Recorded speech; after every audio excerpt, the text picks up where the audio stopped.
Bonjour à tous les amis, j'espère que vous allez bien. Bienvenue dans cette nouvelle vidéo. Préparons notre semaine de trading ensemble. Voilà, on vient d'arriver aux 30 000 abonnés sur la chaîne YouTube. On l'a fait en direct avec une petite vidéo sur Instagram. C'était sympa. Merci à tous. Merci vraiment pour votre force parce que ça donne de la force. Encore du contenu qui va arriver très prochainement puisque tu peux venir voir. On a Tanguy qui est juste là, que vous connaissez, qui vient de s'installer, on voit mal ta tête avec, avec le dollar, qui vient de s'installer à Dubaï, il vient d'arriver. Donc voilà, et là il est un peu à la maison, mais on va lui trouver un appartement sur la marina, idéalement dans l'immeuble, ce serait sympa. Et qui va, une fois qu'il sera installé, reprendre la chaîne Twitch, sur laquelle il propose 3 vidéos par semaine, c'est ça, un peu une sur les cryptos, une sur les indices et une un peu question-réponse en gros. Voilà, on voit tout ce que vous voulez voir, en tout cas s'il y a des questions débutants ou autres. Voilà, donc on remet ça en place dès qu'il est installé. Les replays de sa chaîne Twitch seront en plus sur la chaîne YouTube. Donc il va y avoir énormément de contenu. Donc merci à tous pour la force et merci Tanguy. J'espère que ça te plaît Dubaï. Voilà, c'est cool.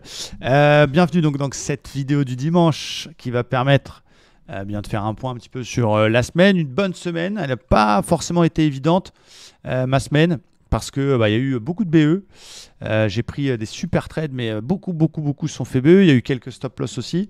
Je vous montre par exemple une très belle divergence baissière qui a bien fonctionné sur le Nasdaq où je suis rentré ici à la vente.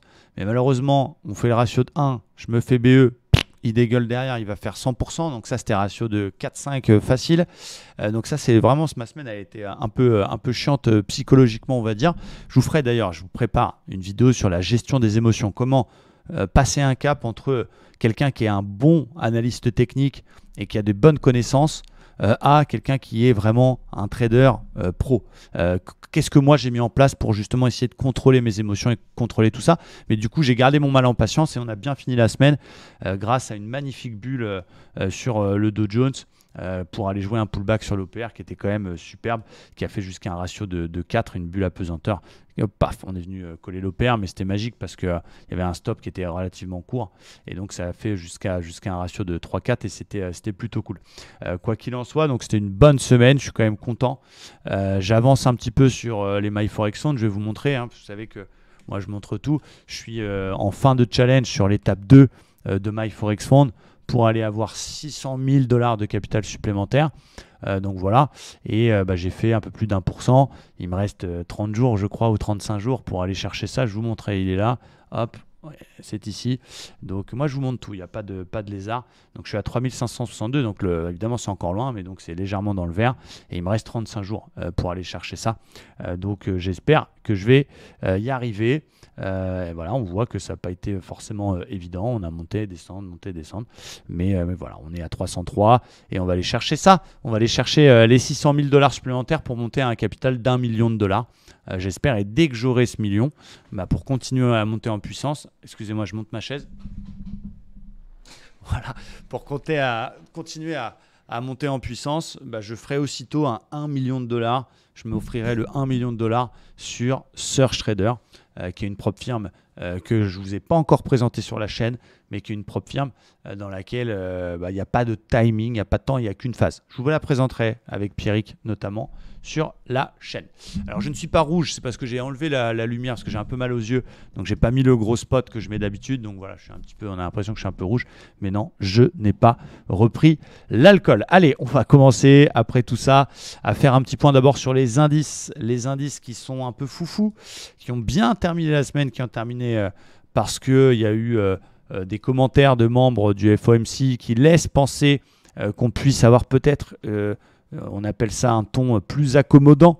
Donc il y a eu des commentaires colombes de plusieurs membres de la Fed qui disent voilà, il ne faut peut-être pas être trop agressif dans la remontée des taux. Un coup, ils disent le contraire, ça baisse évidemment les marchés. Un coup, ils disent il ne faut pas être trop agressif, ça fait remonter. Pourquoi? Parce que l'actualité, le cœur de l'actualité des marchés, c'est vraiment cette Fed et les taux d'intérêt. Et donc du coup, les taux à 10 ans, 20 ans, 30 ans, enfin les bonds, comme on peut les appeler, T-bonds, T-notes, etc. Bref, vraiment tout le dollar, pour faire simple, et la politique monétaire des États-Unis qui est au cœur du truc. Donc c'est pour ça que je vous invite à un petit peu surveiller dans votre trading tous les jours 2 choses qui sont intéressantes, notamment le taux à 10 ans américain qui donne un petit peu le tempo, qui est passer au-dessus des 4% quand même. C'était pas le cas depuis très longtemps. Mais ça vous donne un petit peu un aperçu mécaniquement quand on a une hausse des taux en général, mais on a une baisse du marché et vice-versa. Et le dollar. Donc on a vu que le dollar a corrigé en fin de séance vendredi, on a vu que les taux ont un petit peu baissé. Ça a permis au marché de rebondir. Après, la grande question, c'est est-ce que ça va continuer sur cette lancée ? Est-ce qu'au contraire, c'était juste un petit rebond technique et du coup, l'indice, ça va redégueuler? Je vous rappelle qu'on est également dans la période des earnings, dans la période des résultats. Et cette semaine, on a des grosses sociétés. On a les GAFAM, on a les Google, Amazon, Facebook. On a vraiment de la grosse boîte, Mastercard, Microsoft, qui va présenter ses résultats. Et bien évidemment, ça aura un gros impact. Donc vraiment, on marche sur des œufs. On avance à tâtons, comme on dit. Voilà, avec une visibilité pas plus grande que quelques heures. Donc c'est pour ça que je me tourne vraiment uniquement vers le day trading. Après, j'achète quelques actions quand même, mais pour voilà, ne pas avoir de position la nuit, ne pas avoir de position le week-end et essayer de suivre au maximum le flux. On va commencer, une fois n'est pas coutume, par les indices américains. Et on va commencer par notre ami le Dow Jones, même si on peut jeter un œil au Standard & Poor's rapidement, qui n'a pas encore validé son double bottom et qui avait bien réagi sur la zone des 50% du rebond depuis le plus bas du Covid. Mais c'est vraiment le Dow Jones que j'ai tatoué, on ne voit pas avec la lumière, mais que j'ai tatoué sur mon bras ici. Et il est intéressant le Dow Jones. D'abord, on peut jeter un coup d'œil à la bougie hebdo, mais la bougie hebdo, c'est presque un marobouzou, c'est-à-dire que c'est presque une bougie sans mèche, donc ça montre la puissance finalement toute la semaine, même s'il y a eu de la volatilité. Les acheteurs ont vraiment gagné la bataille, ça a ouvert tout en bas de la bougie, ça a fermé pratiquement tout en haut. Donc là, on a une bougie hyper puissante quand même, mine de rien, même si la tendance de fond hebdo reste quand même assez baissière, on est encore en plus sous les moyennes mobiles, mais voilà, c'est quand même plutôt cool au niveau de la bougie hebdo. Au niveau du daily, et c'est là que ça m'intéresse, je ne sais pas si vous m'entendez bien d'ailleurs avec le nouveau fil que j'ai mis à mon micro, je vous invite à mettre un petit commentaire sur la qualité du son. Il a quand même, voilà, même si je l'avoue, j'avais un biais un petit peu baissier cette semaine, et c'est dommage, j'ai essayé de faire quelques achats, mais malheureusement, sur certaines cassures d'OPR, on n'a pas eu de pullback, donc un petit peu par défaut, j'ai essayé de prendre des shorts sur des signaux qui étaient quand même très valables, mais ce qui était correctif. Mais là, voilà, sans avoir de biais, entre nous, on a quand même un putain de W qui s'est validé. Un magnifique double bottom qui a été cassé.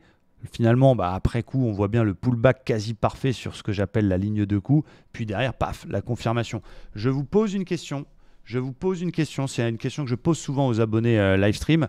Pour éviter d'avoir un biais, vous avez une fonction sur TradingView, vous faites Alt-I sur votre clavier, ça vous permet de voir la même chose mais dans l'autre sens. Pour vous dire, est-ce que si je vois ça, est-ce que je cherche des ventes? On imagine que les bougies vertes sont rouges et que les rouges sont vertes, bien évidemment.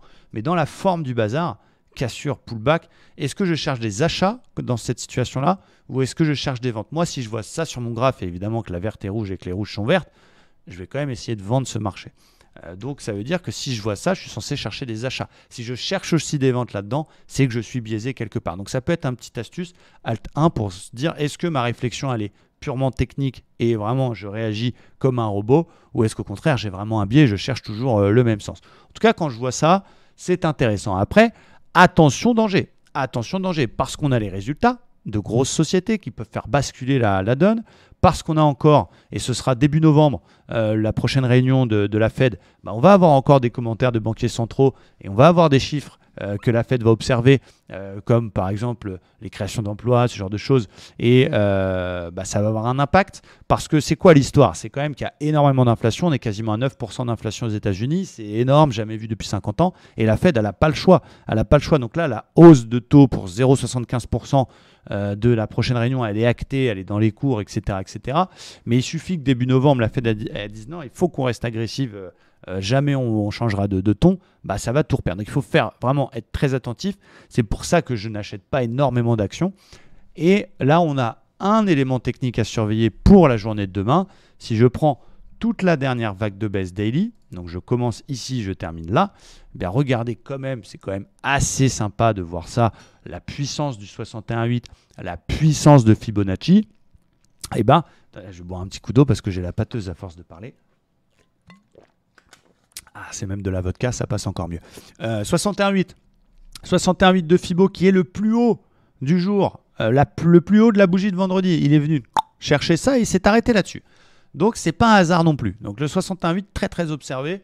Donc, ça veut dire quoi? Il va falloir que j'attende qu'on réussisse à passer ce niveau clé pour essayer d'aller plus haut et pourquoi pas retracer les 100%, ce qui est la règle, ou au moins aller chercher le 32 550.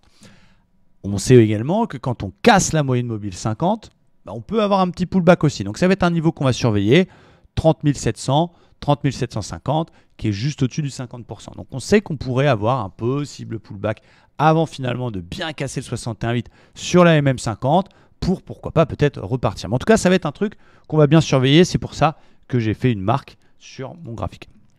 En 4 heures, donc on revoit par exemple le même W, on voit un plus haut, un plus bas plus haut, les moyennes mobiles qui sont bien orientées, regardez la moyenne mobile 20, regardez la moyenne mobile 50. Donc là, en faisant une photo de ce que je vois ici, je l'avoue, je cherche des achats. À partir de lundi, je vais vraiment chercher des achats, sauf si je vois un énorme signal de fou furieux comme on peut l'avoir travaillé cette semaine, parce qu'à un moment donné, quand tu vois une bulle apesanteur, même si tu cherches des achats, que tu as une hausse de 500 points et puis tu as une apesanteur, tu te dis elle peut marcher, on peut avoir une petite correction. Donc ça peut arriver de temps en temps de faire des contre-tendances. Mais je vous ai déjà dit les règles de contre-tendance, comment on les travaille, est-ce qu'il faut tout le temps être contre-tendance, est-ce qu'on peut combien on peut s'en autoriser. Là, on a quand même une gueule, excusez-moi, à continuer la hausse. Mais il va falloir qu'il me passe les 31 200 et les 61. Donc ça va être mon plan pour la journée de lundi. Ça va être quand même chercher plutôt des achats avec deux situations. Une première situation, c'est de se dire, ok, on a fait un gros pump, j'ai pas envie d'acheter un petit point haut, eh bien, je vais attendre qu'on vienne se réappuyer justement sur cette moyenne mobile 50 et c'est aussi le plus haut précédent. Donc pourquoi pas venir attendre, faire un petit pullback pour essayer de payer cette zone-là autour des 30 800, ce qui paraît le plus prudent, entre guillemets. J'explose, je cherche des achats, mais des achats sur repli, sur un top cassé, parce qu'on sait qu'on vient souvent faire des throwbacks et qui en plus est la zone de la moyenne mobile 50. Et en plus, c'est une zone qui a été quand même assez travaillée. On le voit, elle a été plusieurs fois support, plusieurs fois résistance. Donc c'est un peu polarité. Donc ça, premier scénario pour lundi. Deuxième scénario, c'est il s'en tape, il veut partir en ligne droite, il n'a pas envie de repli, je pète le 61,8. Là, il n'y a pas le choix, on fera des achats sur des figures de continuation, sur des triangles ascendants en court terme, sur des cassures d'OPR, de ce genre de choses. Donc voilà, attention aux résultats des GAFAM, attention au contexte, et c'est pour ça que vous devez vous instruire. Le but du trading, c'est pas de regarder un groupe Telegram et de copier quelqu'un, c'est de trouver des décisions soi-même, de se former, de réfléchir comme un robot, d'appliquer, d'apprendre à travailler, d'apprendre à avoir des bons ratios risk-reward sur ces trades, où est-ce que je place mes stops, quel type de figure je travaille, quel style de trading je travaille, est-ce que je suis le flux, est-ce que je ne suis pas le flux, quand je m'arrête, quand je sors, etc. Mais donc du coup, de s'instruire aussi pour peut-être pas travailler les news, mais au moins connaître le contexte, savoir quels sont les rendez-vous importants dans la semaine, savoir quels sont les moments les plus aptes. Par exemple, moi, les indices américains, j'ai travaillé principalement entre 15h30 et 17h30 ou après sur la deuxième vague de flux vers 19h. Vous voyez, je ne vais pas acheter du Dow Jones lundi matin à 10h30. Donc tout ça, ça s'apprend. Il y a tout ce qu'il faut dans l'école. Vous avez tous les liens dans la description de la vidéo. Donc voilà mon plan sur le Dow Jones, plutôt des achats avec achat sur repli dans l'idéal. Côté DAX, on est un peu dans la même situation parce que voilà, les indices européens, ce ne sont que les toutous des indices américains, ils ne font que la même chose. Lui, il est enfermé entre la 20 et la 50. Il n'a pas encore profité de la fin de séance de Wall Street, donc je pense, sauf s'il y a une news cette nuit qui devrait ouvrir en gap haussier, pour enfin passer sa moyenne mobile 50. Mais là, c'est moins sexy parce que on est dans un biseau qui peut aussi être une figure de continuation si à un moment donné il est cassé par le bas et entre la 20 et la 50. Donc c'est des moments de marché qui sont casse-couilles quand on est entre la 20 et la 50. C'est pas cool, c'est du ping-pong. Après, voilà, on est quand même dans un mouvement haussier, un flux haussier 4 heures. On a fait un plus haut, un plus bas plus haut. Bon, on a aussi un 61,8 qui est très intéressant du côté du DAX, c'est celui de la même vague de baisse que le Dow Jones. Bon, on a déjà bloqué dessus, c'était la semaine dernière vers un petit peu sous les 13 000. Donc voilà, on va surveiller cette zone-là. Et donc, s'il arrive à passer ça dans le sillage des indices américains, eh bien, il faudra continuer à chercher des achats en visant quoi? En visant un retracement de 100% vers les 13 600. Donc, le graphique, il donne envie d'être optimiste, il donne envie d'être acheteur. Après, voilà, faites attention, jamais d'all-in et toujours avec la plus grande des prudences. On avait cette petite zone qu'on avait identifiée vendredi, qui a été un petit peu chatouillée, mais finalement qui a été sauvée. Cette cassure de biseau ascendant, qui est une figure, descendant, qui est une figure de continuation haussière.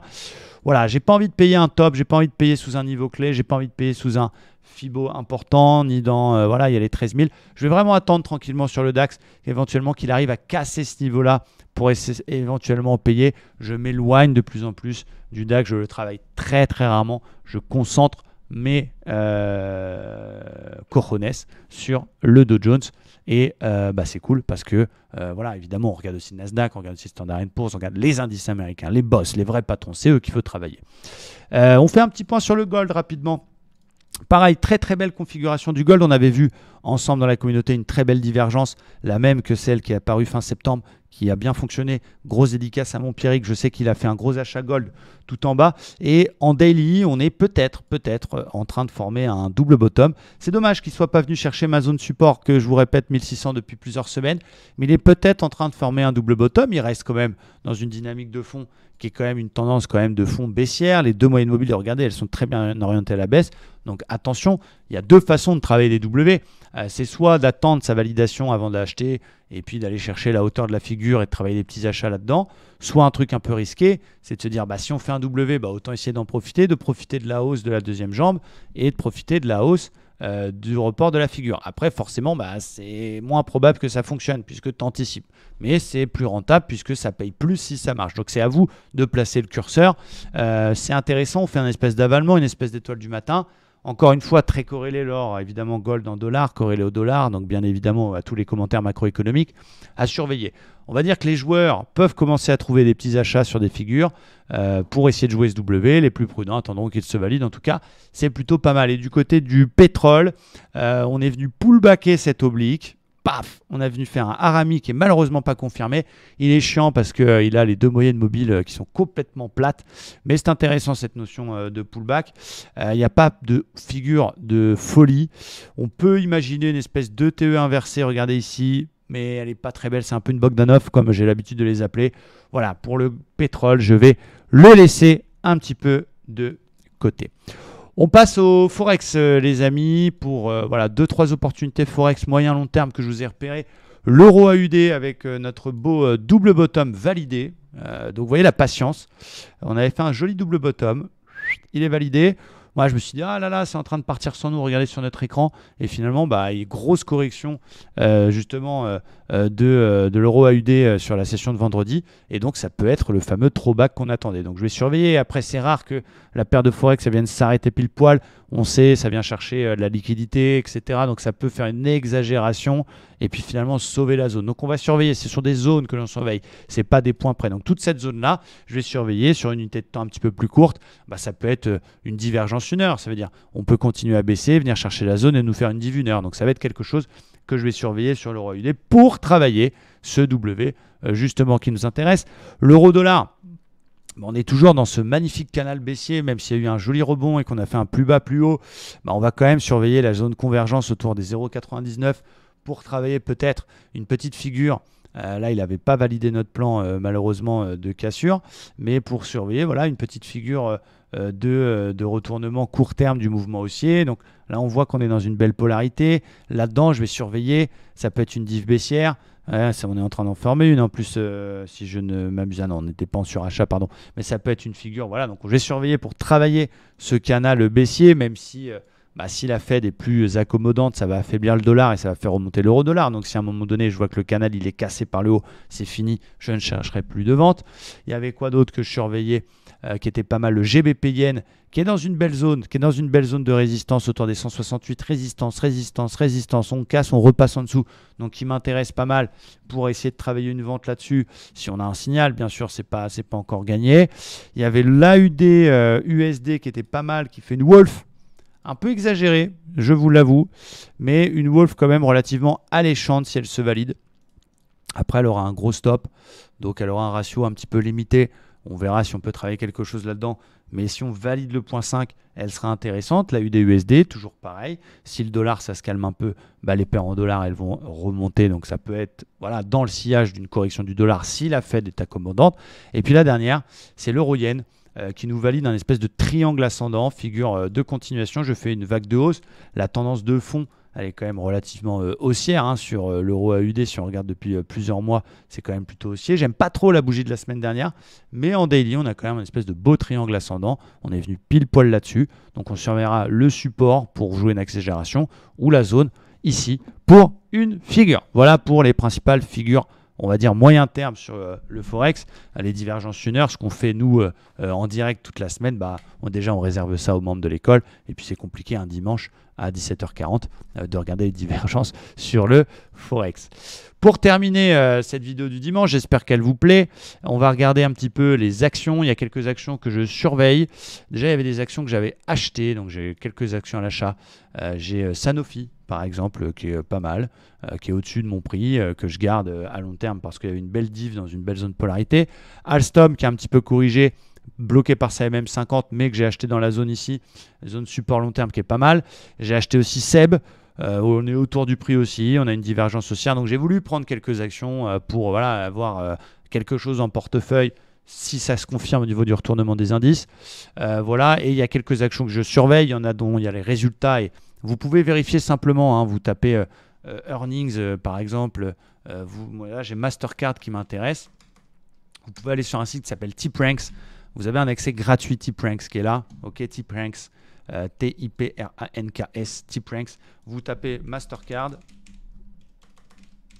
Ça va vous donner plusieurs infos déjà. Alors, il faut être abonné. Je ne suis pas logué. Il faut être abonné pour avoir tous les détails. Mais vous avez l'avis des meilleurs analystes américains avec un avis moyen, une sorte d'average qui vous donne un avis fondamental sur le titre. Mais quand vous cliquez sur Earnings ici à gauche, vous avez la date exacte des earnings. Donc, ça veut dire les résultats. Donc, bien évidemment, on n'achète pas une action la veille de ses résultats ou le jour de ses résultats parce que tu peux gagner, mais tu peux te faire éclater aussi. Donc là, Mastercard, par exemple, c'est une action que j'aime beaucoup, que j'ai surveillée, que je vous ai présentée.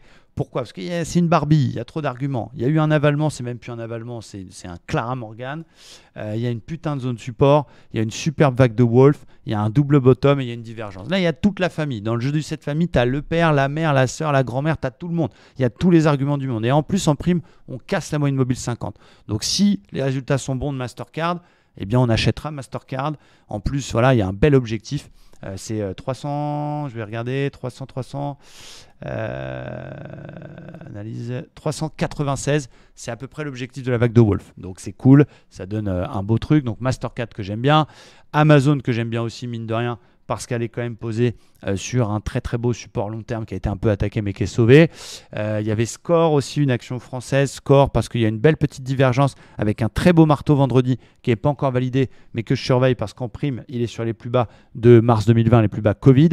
Et il y avait une dernière, c'était l'action Roblox, un petit peu plus joueur, une action, un créateur de jeux vidéo américain avec une jolie sortie de figure de consolidation. Beaucoup de volume sur la bougie du 17 octobre. Il y a eu une grosse hausse avec beaucoup de volume. C'était les résultats. Et en tout cas, c'était cool. Il y a rien, quand vous voyez les beaux volumes comme ça, 3 fois plus gros que d'habitude, c'est plutôt pas mal. Et il y a un premier gap à complet à 66. C'est quand même pas fou en termes d'analyse graphique. Et ça donne quand même 55% de potentiel. Donc Roblox que j'aime bien, graphiquement parlant, en tout cas. Pour terminer cette vidéo du dimanche, j'espère qu'elle n'est pas trop longue, le Bitcoin, toujours dans la même situation, il est vraiment fatigant, il est dans sa zone des 19 000, l'ancien record historique, les bougies, on enchaîne 5 toupies, donc il se passe absolument rien du côté du BTC, mais rien de chez rien. Voilà, on avait cassé un petit drapeau par le bas, mais on est collé à la moyenne mobile 20, on fait vraiment du ping-pong. Donc vraiment, les only crypto là sur le Bitcoin, ils sont un petit peu en PLS parce qu'il ne pumpe pas, mais en même temps, il tient quand même la zone, il faut le souligner. Il ne la casse pas, cette zone, donc c'est quand même plutôt de bon augure. Mais voilà, on ne sait pas combien de temps il va rester comme ça. Mais en attendant, on se fait chier sur les crypto-monnaies. Voilà, et moi, j'attends une baisse encore. Je pense qu'il va baisser. Je pense qu'il va aller chercher cette zone des 10 000. C'est quasiment une zone aimant, on appelle ça. C'est un niveau important. Pour l'instant, on voit qu'il tient la zone 19, mais c'est un beau support oblique. C'est la belle zone sur laquelle j'avais acheté un paquet de Bitcoin. C'était vers 3600, 3700 $. Il y avait une divergence haussière. C'était fin 2018.